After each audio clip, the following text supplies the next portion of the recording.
Yeah.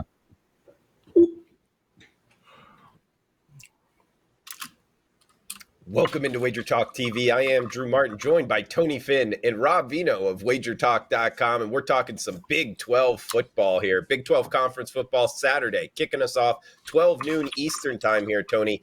Kansas at Baylor. We're now seeing the Bears minus 8-point home favorites, 61 being the total. Some quarterback questions here for really both teams, Tony. Are you liking Yes. anything in this Big 12 matchup? Yes, I like to see that the Baylor quarterback is going to start, and Yeah. I would like to see that the Kansas and I'm one of those guys that grew up pretty close to the University of Kansas. So uh, this was a surprise season. They've been really good, and they've turned some heads, and not only that, they may not be able to keep. If they do, Leopold may not be a KU's coach next year if they do any more damage, because their next four games are pretty tough. Three ranked opponents. I guess Dorothy Toto, Annie M, tossing the 10-man, the lion, the scarecrow, and then no place like home mantra rules the day. It's midnight, and the coach is turned into a pumpkin. They opened up 5-0, and now they're going to struggle to be bowl eligible. They're going to have to be really careful. Yeah, again, Jalen Daniels is hurting even if he plays. The defense has been exposed to some degree if you watched last week's game.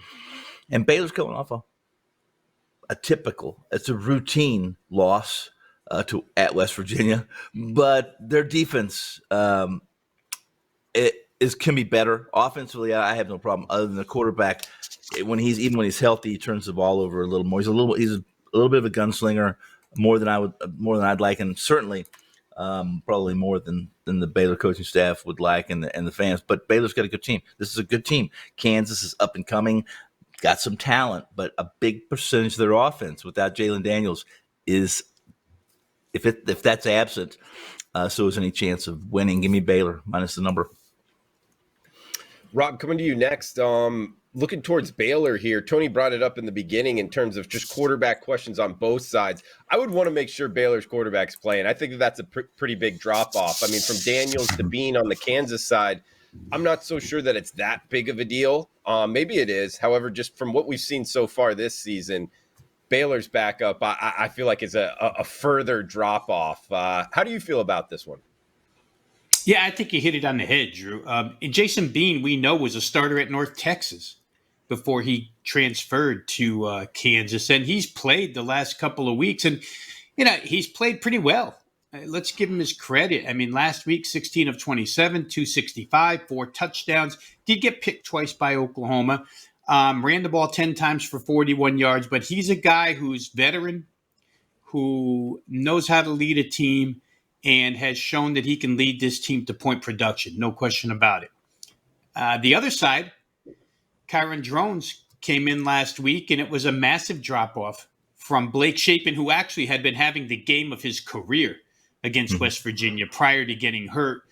And now you got to worry about clearing concussion protocol. I mean, he took a pretty vicious shot from West Virginia when he was already on the ground, from West Virginia when he was already on the ground, and knocked him out of the game. It kind of changed the complexion of that one. I feel like Baylor had been, if I'm remembering right, Baylor had been covering pretty much of that game up until that point, and then West Virginia came from behind, took the lead, and winds up winning. So I think you're right. I like the Kansas quarterback situation if it's backup versus backup better than I like Baylor's.